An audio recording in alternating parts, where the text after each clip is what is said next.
The Steam Deck is slowly becoming one of my favorite handheld systems. Aside of the major or a few problems that you want to consider major, it holds the system back from actually being, how do I say this, a dominant force in the handheld, gaming atmosphere. Now, I know a lot of people is gonna say this is not a true gaming, handheld. It's more like a PC, and I understand that point to most people, but it plays video games. You have access to third party games that are on current gen consoles. So I kind of see this as another way to play those games.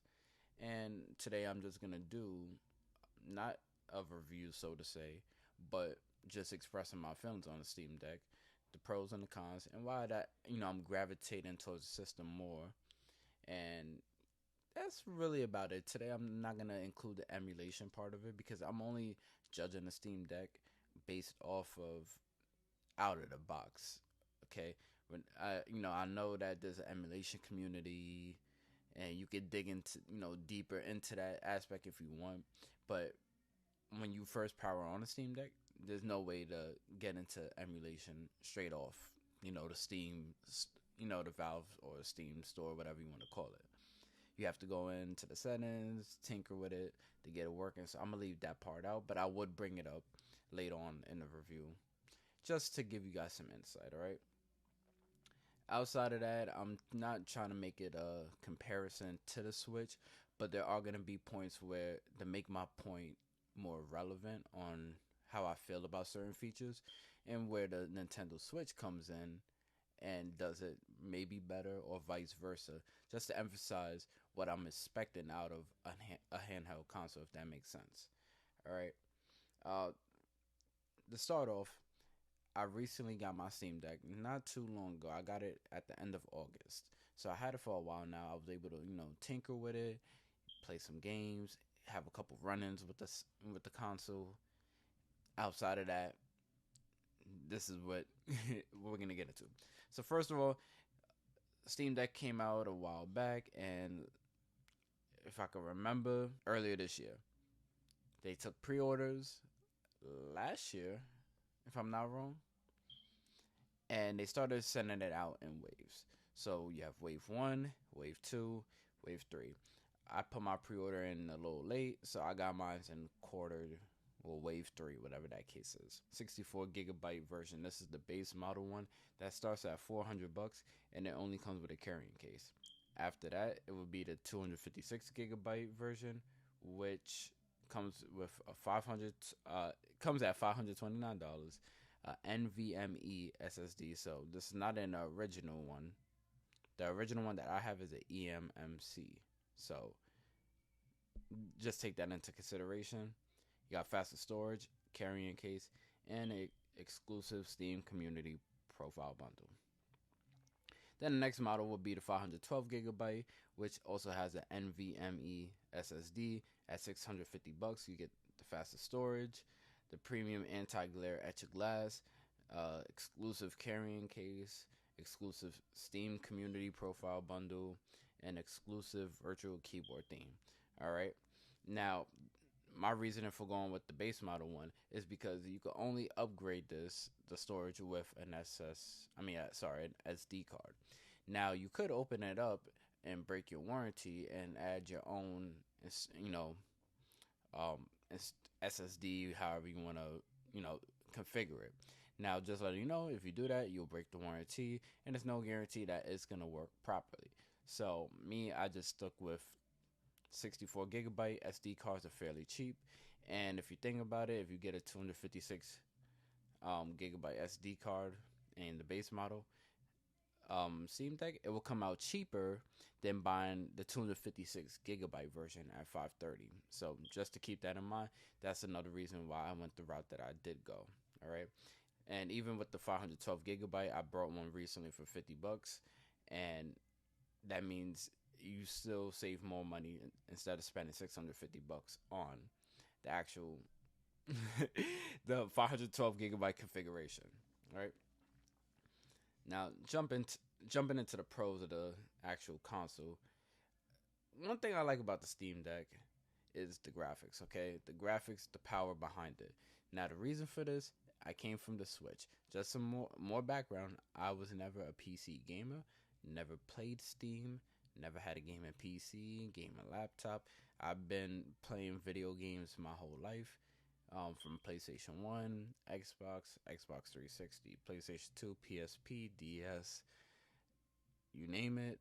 I played it. That's my background. No computers. The closest I ever got to playing a computer game was probably a pinball game on the actual Windows XP. That's about it. Okay. Outside of that, the graphics was pretty good. I'm surprised that the power inside the Steam Deck was sufficient enough to actually run certain games at a decent frame rate and while keeping a decent quality, textures on actual games that I was playing. So, for example, a good game to showcase the Steam Deck, Spider-Man Remastered. That was the first game I brought, and it's probably the best game. I brought it full price. I don't care. It was worth it. It showed off what the Steam Deck could do and what a modern how would I say, a mid-spec out PC would actually look. Because this is not the top of the line. This is not a 3080 or whatever you want to call it, 3070, 2080. No, it's pretty mid-range. And depending on the games, you could play with the settings and you could get different performance options, different graphic options. You have the ability to, put on shaders, all this other cool stuff. And one thing on the Switch is like when the Switch first came out, Nintendo got their first party games that always looks good. They always look good because they're optimized for the Switch. They're made with the Switch in mind, so you're always gonna get the best quality games.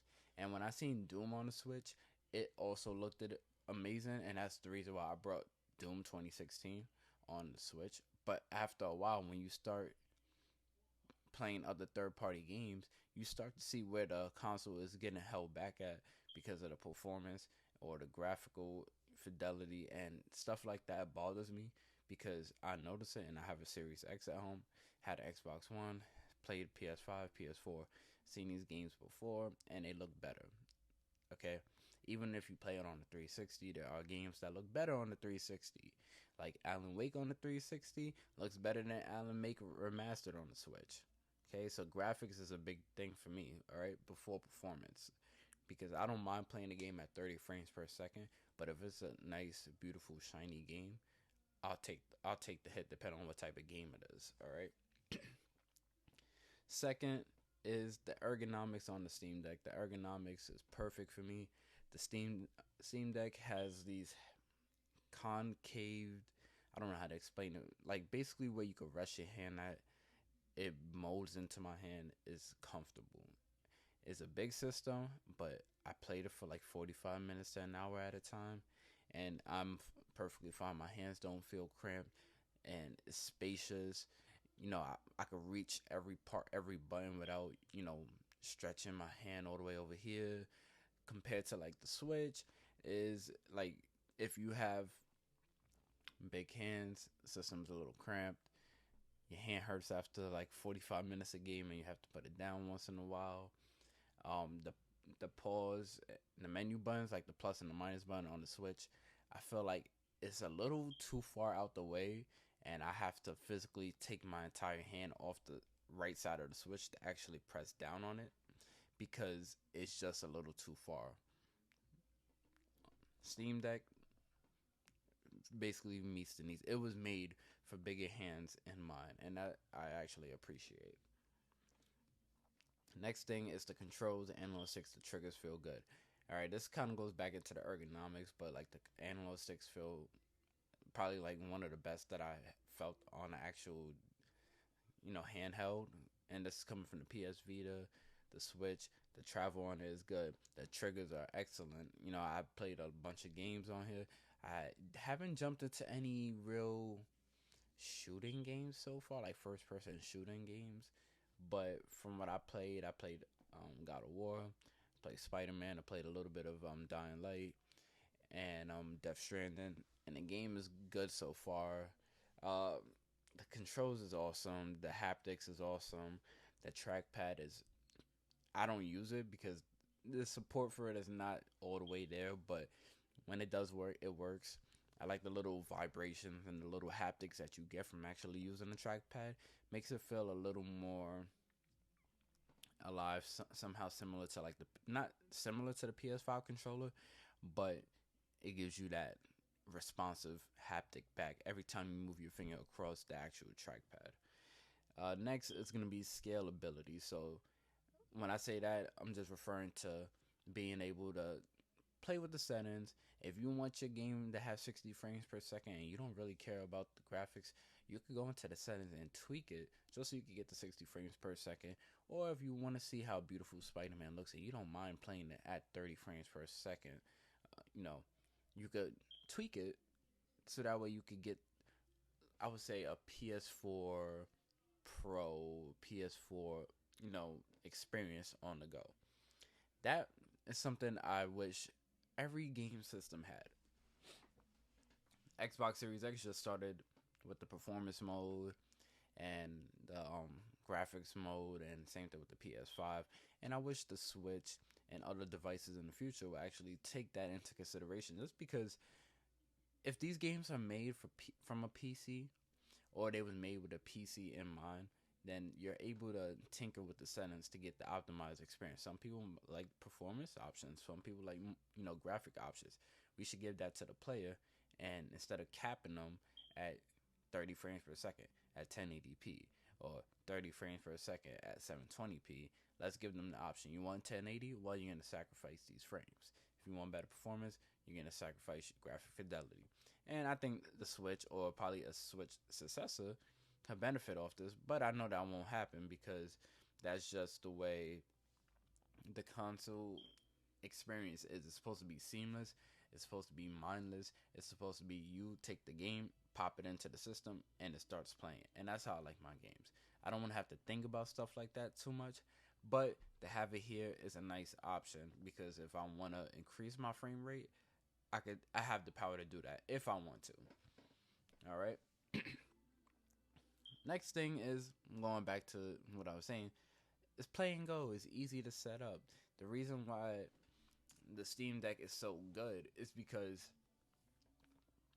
it takes the pain of PC gaming out. Now, I never played, PC games before, but I could tell you I tried to get into PC gaming a long time ago. I had a crappy desktop. It was like a Gateway 2-in-1 touchscreen computer. And I know my friend, someone I used to go to school with, used to play PC games. And he used to play Team Fortress and Left 4 Dead and stuff like that. I used to be on Valve. And I wanted to try Team Fortress out.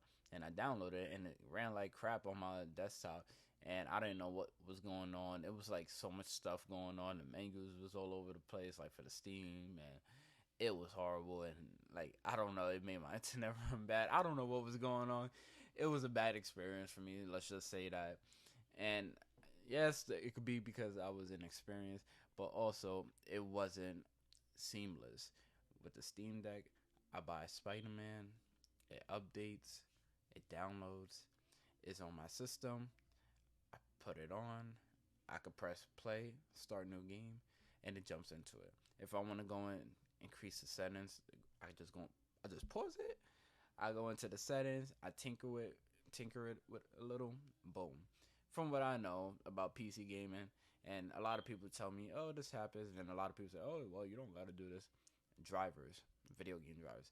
I used to DJ, I'm familiar with drivers, okay? You're going to have to find drivers and stuff to make the game work, and you got to make sure you have the updated drivers, and then you got to make sure that your computer is at the right spec. So if you have an old laptop or an old gaming PC, you got to see if the game is actually going to run on your PC before you buy it. So this is stuff that I don't like. I like having a Series X, PS5, whatever it is, a Switch, and taking a game, popping it in, and it just starts working off the rip. Now, and not only that, but on the Steam store, there are every game has a green check. Now, that just lets you know that this is Steam Deck compatible. So that means your game is going to work when you buy it straight out the box. No problems, no hiccups, anything. Then you also have the yellow, the yellow um, logo, the explanation point or whatever it is, that lets you know this game is gonna run, but it might have some problems. It might not be optimized. Subtitles might be too low. They might be controls that you might not have access to because you need like a mouse for like right clicking, and there's no actual right click mouse button on the actual Steam Deck. So that's stuff that might pop up. Most times it could be fixed with a Proton update or Proton GE if you want to go find it, but it's like a 50-50 chance. So I wouldn't bet on it all the time, but just something to go into thinking. Free case. Steam Deck came with a free case. I appreciate that just for the simple fact that a case for like a handheld it costs like 15, 20, 30 bucks. It came with it, so props to Valve. Desktop mode. This is running on Linux, not Windows. But if you want to go into, Firefox, you could do that. If you want to download mods and stuff like that and emulations, you could do that. This is a full blown PC. And I think that's what people forget is that this is a PC. You could still do PC stuff on it. Now, do I think you should type your papers and essays on this? Hell no. Do I think you should go and DJ on it? Hell no. Should you edit a video on here? Hell no. But I wouldn't be surprised if people try to do it. But it's still a desktop at the end of the day. You will hold the power button and you'll switch it into desktop mode. You want to go back into gaming mode, you go right back into it, which is seamless because I like the gaming menus. I like the UI. It's simple. It's not too cluttered. Could be better, but it's pretty nice. Next, mods. All right. I wanted to keep this out, but it's just going back to the desktop mode. It's just like a gaming PC. So if you want to download mods or you have mods already for certain games like Fallout, you can bring that into the Steam Deck and play these games with those mods on. Alright, next is the cheap games and Steam sales. So I feel like with Valve, one thing that people put them on the pedestal for is cheap games and always running sales around Christmas, Black Friday, certain holidays. Now, this is a good thing just for the simple fact that I noticed on the Xbox store, PlayStation, and even the Switch store, old games, digital versions are always costing a lot of money. Okay, and if you look on the Steam store, these games would probably be $10, $15, $20 cheaper. Now, the reason for that is because these are PC games. You could buy these PC games not only from Valve, but you could also get it from Humble Bundle and other websites that have Steam keys, and you could get them in bundles for cheap. Now, when it comes to the Switch, it's like, oh, well, you wanted to play Borderlands 1 and 2. These games are old. Yes, you could get it on the 360 or even on Steam for like 10 bucks, but we're going to charge you 50 bucks brand new or 40 bucks for a digital version that you don't own. Doesn't make sense to me because these games are old. I understand that the developers have to put more time into, going back into the settings and, optimizing the game for the Switch, but it's also an old game. They're not really doing too much to the game where it's changing the actual physics and the actual controls of the game. So then again, and same thing with the Xbox, there are games where I question the price tag on it, but then again, you go to Steam and it's a little more cheaper and they have sales more frequently. Next, it will be the Steam libraries. Good thing about the Steam Deck is if you are a current PC user and you have a Steam library with Steam games in it, and a lot of people I know have Steam libraries with hundreds of games that are backlogged, you have access to that. Once you put your account in, you have access to all those games. The good part is finding that there's some games that are actually Steam Deck approved already. So that means you can just start playing games right off the rip, straight out of your Steam Steam library. This means that you don't have to spend extra money on games if you have games in your library. Compared to the Switch and the Wii, let's say you had a game on your Wii that is available on the Switch, such as like Donkey Kong Tropical Freeze. You cannot play that game no more because you do not have the Wii version. You're playing on the Switch, so you got to play the Switch version, which means you got to spend an extra $60. Doesn't make sense because you already own the game and it's not transferring over. Yes, it's a different system, but the fact of the matter is you have access to your old library.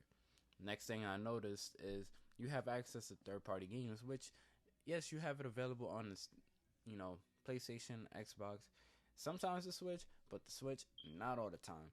All right, there's games that I wish I could play on the Switch that I can't play. All right, there's games like Control. They have Control, but it's a cloud version. Who wants to play cloud version games? I'm trying to think of a game off the top of my head.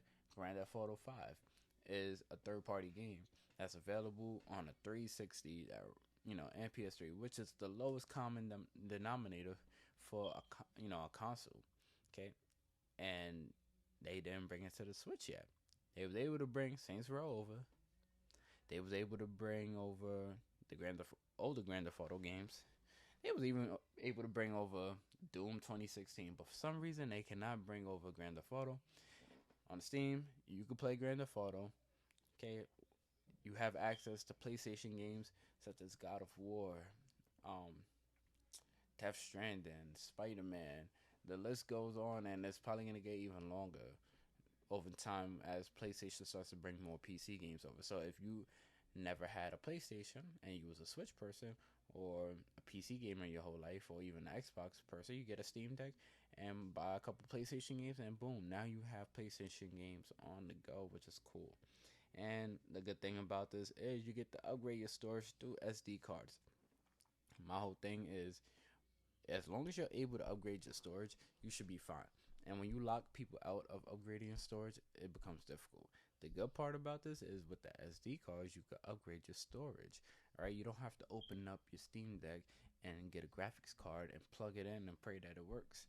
Okay, and the good thing is SD cards are fairly cheap. I just brought a 512 gigabyte SD card for $50. All right, this is perfect because now you could carry around a whole bunch of SD cards, which might not be ideal because they're small, but it beats the price ratio of, let's just say, upgrading to actual full blown 512 gigabyte Steam Deck, which is $650, and you're probably gonna run out of a lot of space once you download a couple games. So, that's my take on that part right there.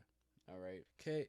Now for the best part of the video is the cons. Now these cons do not mean that I do not like the Steam Deck, nor does it mean that I think it's a crappy console. These are just stuff that I ran into through my personal experience that I think will make it better. And if they had to remake the Steam Deck or come out with a new iteration, or if they had to do a switch and they wanted to base it off the Steam Deck, these are some things that I wish that any future portable handheld device, whether it's Steam Deck, Valve, a different gaming company, wants to take into consideration, please take these into consideration because this will make my life better. All right. The first thing is first, the battery life sucks ass. Yes, you only get 45 minutes to an hour on most games. They tell you could get 4. Yeah, you get 4 if you're playing an indie game and you turn down the settings and play with the shaders and turn the brightness down. I get that part. Me personally, I'm grading this based off how I play it, and I play it on default settings most of the time. This is out of the box brightness settings, out of the box default settings, which means Spider-Man on medium settings. Okay, I was graceful enough, and I turned down the frame rate to hit, the refresh rate on the screen. I turned it down to 40. Okay, I'm not gonna keep it on 60 because the game can't even hit 60 on the settings that I have it at. So I turned it down to 40, and refresh rate is 40, trying to hit 30 frames per second minimum. All right, and that's the problems that I run into. Okay, we need a better battery life. I can't take my Steam Deck out with me. I don't take it out with me because I can never play it for more than I would like. Okay, if I'm next to an outlet all day, maybe if I'm like on the airport and I have like a outlet seat, maybe. But the Switch lasts longer. I could play a couple games on my Switch before it dies. I could get actual 4 hours on the Switch before the Steam Deck. The Steam Deck wouldn't even give me 4 hours. I heard people say they get probably a little less than 4 hours.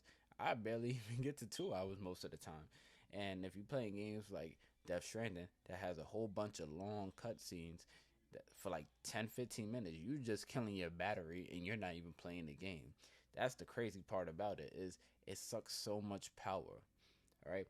Next thing is the device is too big. It removes the portability aspect out of portable handheld. Okay. Yes, it is portable.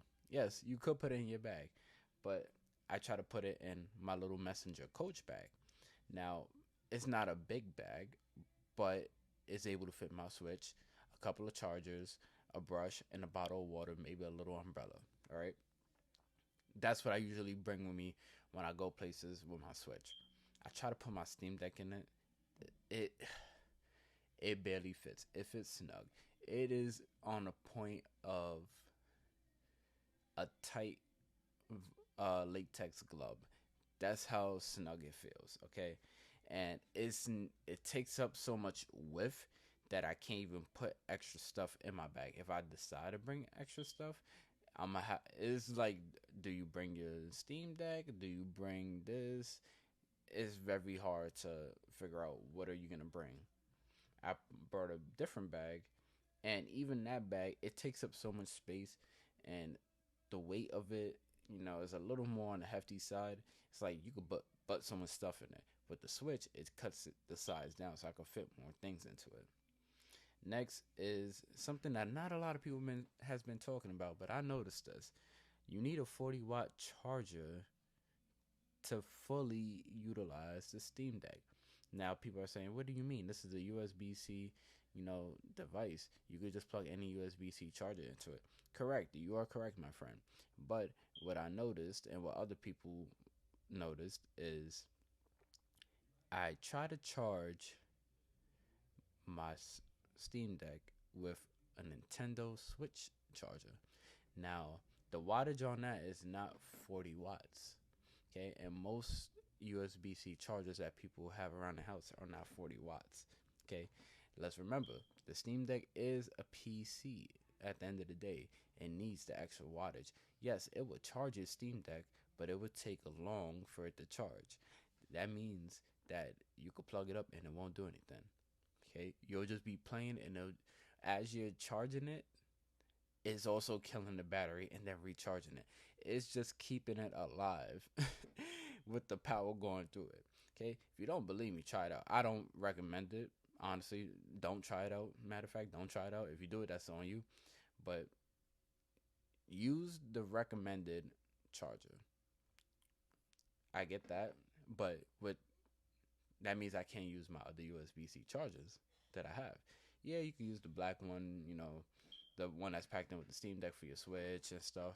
It's a higher wattage, but I don't know how people feel about that. But it's just for the simple fact, if I wanted to bring my Apple charger, I can't. I could charge it, but it won't charge it effectively, or it'll charge it slowly. That's something that a lot of people don't talk about.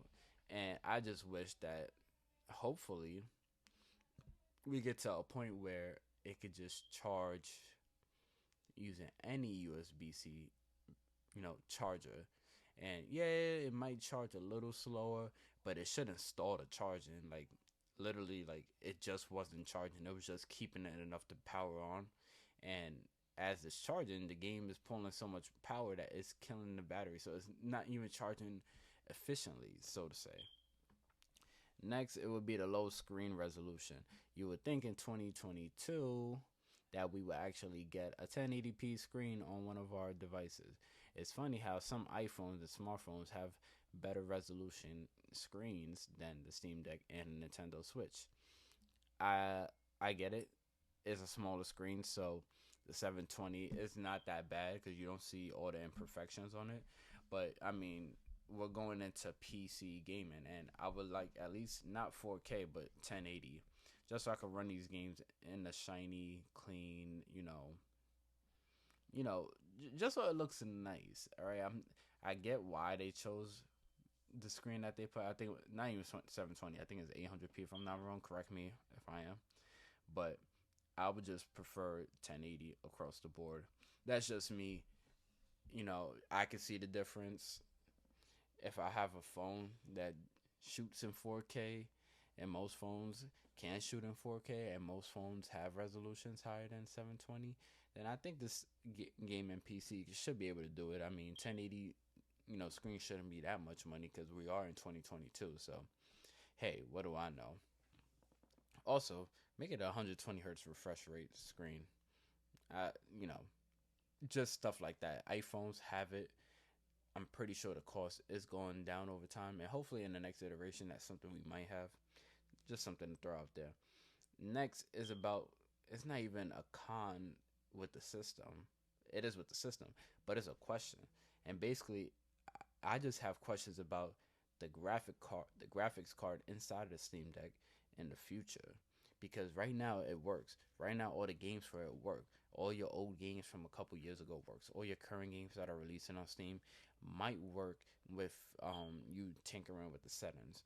But as a gaming PC, let's just say if it was a regular gaming PC, if you wanted to upgrade your graphics and you wanted something a little more powerful, you open up your PC, you buy a new NVIDIA 3080, you slap it inside, and it starts working, and you get the 4K 60 or 4K 120, whatever the case is. Now, my question is, if this is supposed to be a gaming PC, how do we upgrade it so it could be like a PC?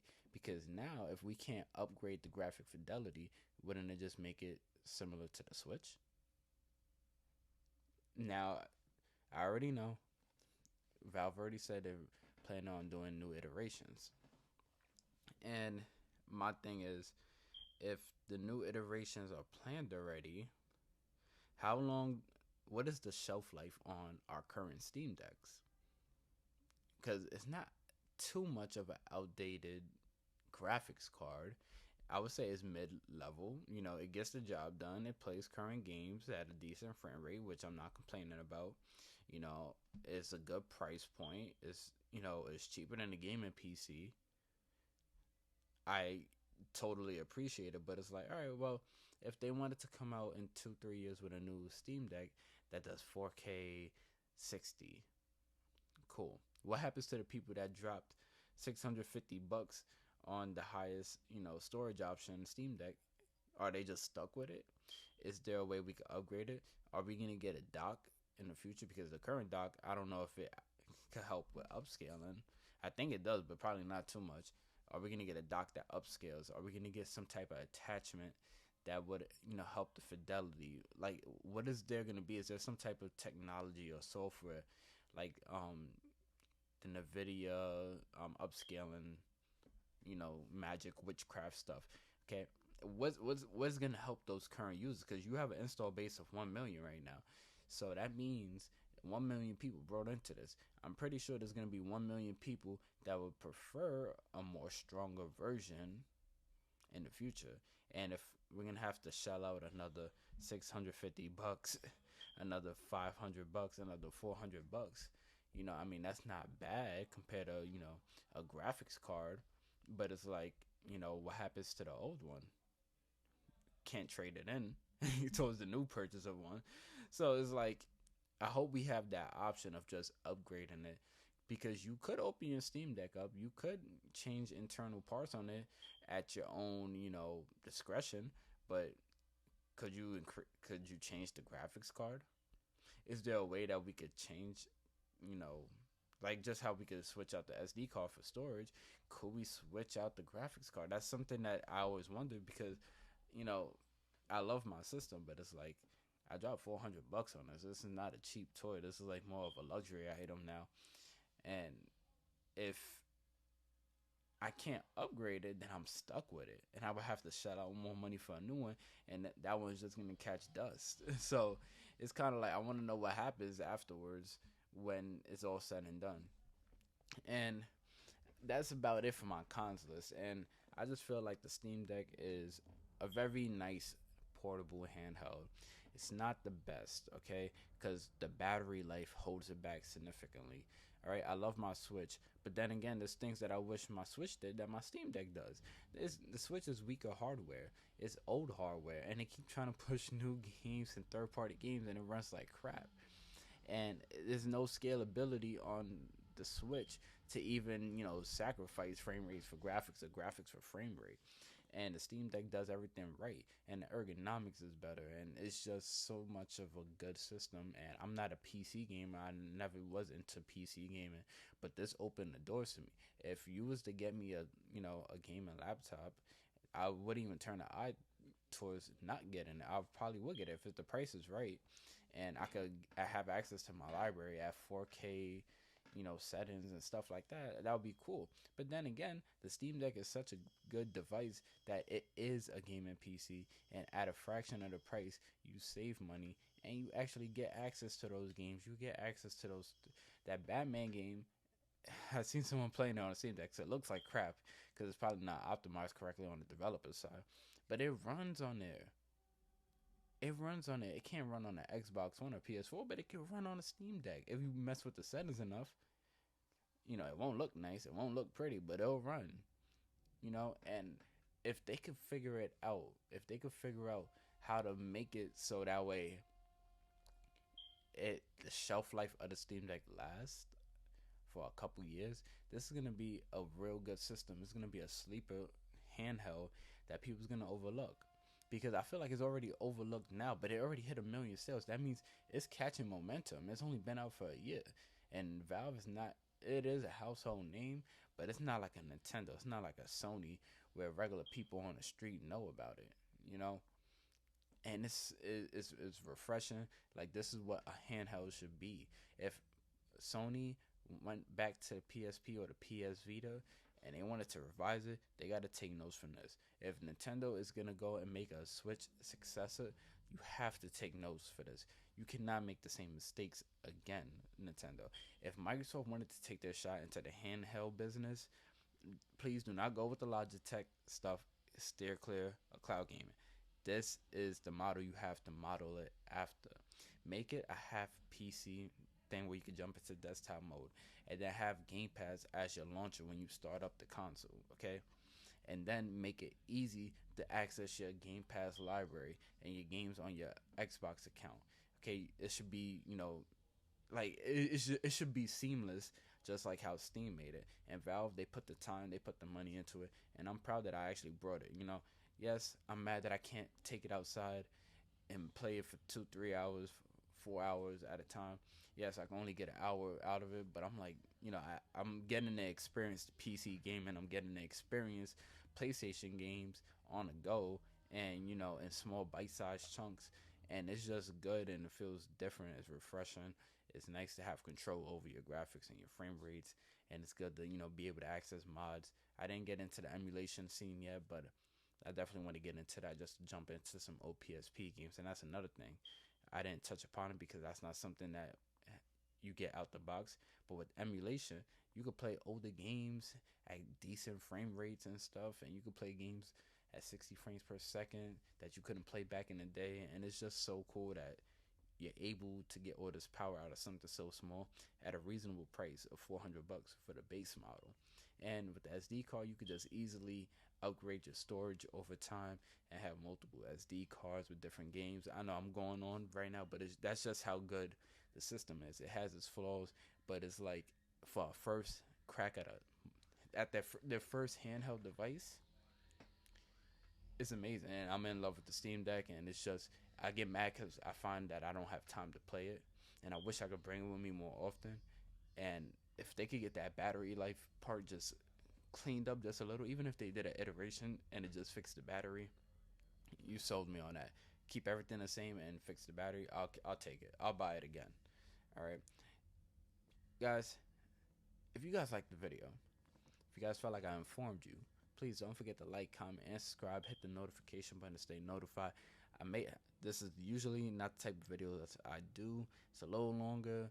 I try to touch upon it. It's probably one of my first deep dives, so it's not going to be perfect. But if you guys have any, advice, stuff like that, drop it down below. Let me know if you like the video, if you want to hear more about it. I don't get paid for these videos. I'm not one of those people that got like hundreds and thousands of subscribers. I don't make money off these videos, believe it or not, okay? I work a 9 to 5 like everyone else. So me talking about this is just passion. I just want to let people know about it. I know people are receiving their Steam Decks. Valve just made them available, so you could buy one right now and get it in a week or two. So this is for those people. These are not for the people that already had it and already know about it. These are for the new people. These are for the people that have a Switch jumping into Steam Decks. It's for the people that has an Xbox, a PlayStation 5, and they want to see what the Steam Deck is about. This is for the people that is just getting into PC gaming like me. All right, check it out. It's a good piece of tech. Like I said, if you guys like the video, you guys already know what to do. Help a brother out. Stay safe. I'm out.